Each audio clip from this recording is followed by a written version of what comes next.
Почитувани посетители и посетителки на интернет страницата на Центарот за истражување и креирање политики.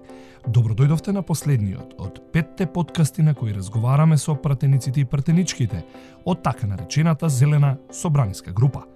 Овие подкасти ги подготвуваме во рамки на проектот за јакнување на капацитетите на неслужбената Зелена собраниска група во Југоисточна Европа околу согласеноста со целите на Европската Унија, поврзани со енергијата и транспортот. Ја запознаваме јавноста со постоењето на оваа група во Македонското собрание, даваме дополнителен поттик и импулс кон истата за уште поинтензивна работа и посветеност на зелените прашања.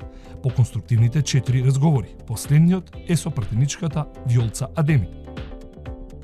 Во една прилика министерот за животна средина кој доаѓа од истите партиски редови рече: животната средина бара интерсекторска соработка, а Министерството за животна средина и јас како министер цврсто стоиме на позициите дека животната средина треба да биде приоритет во сите интерсекторски политики и да биде дел од финансиските планови на сите институции, бидејќи без здрава животна средина нема ни здрава нација.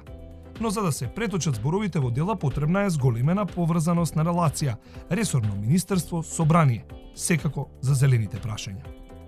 Министерот Насер Нуредини, истото го истакна и нашиот председател Али Ахмети, при представување на зелената агенда, тој истакна дека загадувањето на животната средина и неостварувањето на зелената агенда представува закана за безбедноста, како и корупцијата и организираниот криминал. Затоа владата, општините и сите наши институции мора да се приклучат и ние ќе се посветиме на ова, ќе станаме регионален и европски лидер во политиките на зелената агенда. Секако дека ова може да се успее само доколку постигнеме соработка меѓу сите институции во државата. Доаѓате од Гостивар, а во непосредна близина се наоѓа и Маврово. Како коментирате на фактот што и по 8 години Маврово не е прогласено за заштитено подрачје? Законот е подготвен, но 8 години се долговлекува расправата и гласањето. Постоечкото зонирање на заштитеното подрачје Национален парк Маврово е изработено во рамките на просторниот план на Националниот парк Маврово уште од 1988 година. Сегашните надворешни граници на заштитеното подрачје Маврово се истите по прегласувањето во 1952 година, офаќајќи површини од вкупно 73,88 хектари.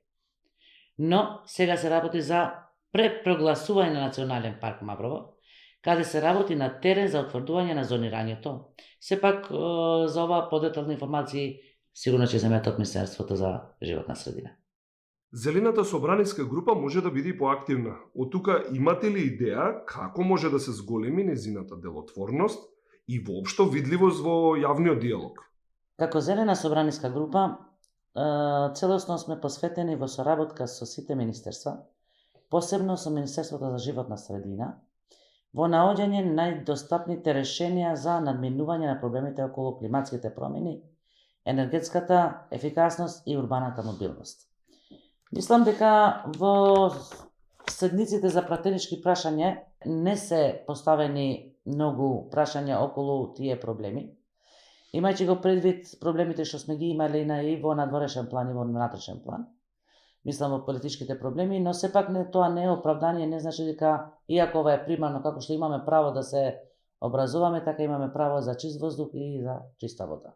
Во една прилика рековте дека теми како енергетска ефикасност, урбана мобилност и климатски промени треба да бидат составен дел од наставното градиво.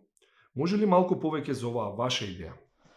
Мислам дека подигнувањето на свеста кај младите треба да е императив.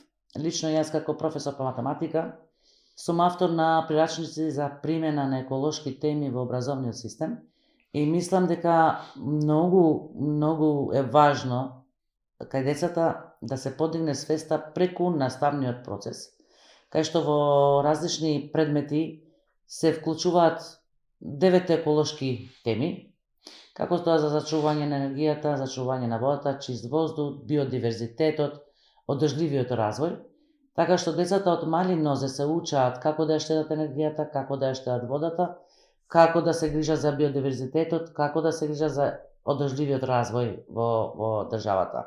И мислам дека овие еколошки стандарди би требало повеќе да се применуваат во различни предмети во образование. Сметате ли дека собраниските седници на кои се поставуваат пратенички прашања се доволно искористени да се покренат предизвици и проблеми од областа на животната средина, енергијата и климатските промени?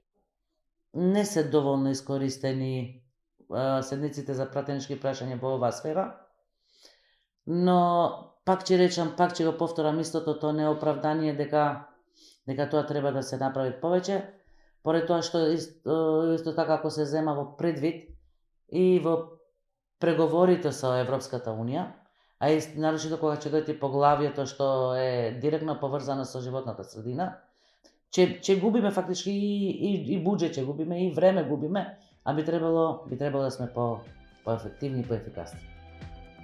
Ова беше кусиот, но завршен разговор со пратеничката Вјолца Адеми околу предизвиците и можностите за димензирање на работата на Зелената собраниска група. Ви благодариме за вашето внимание и следете ја интернет страницата на Центарот за истражување и креирање политики. Се надеваме дека поттикнавме идеи, поттурнавме промени, а влијаевме и на подигнување на свеста. Промените кои треба да следат се политичка одлука, а постигнувањата на оваа група треба да бидат од корист на сите граѓани. До тогаш, срдечен поздрав од тимот на Центарот за истражување и креирање политики.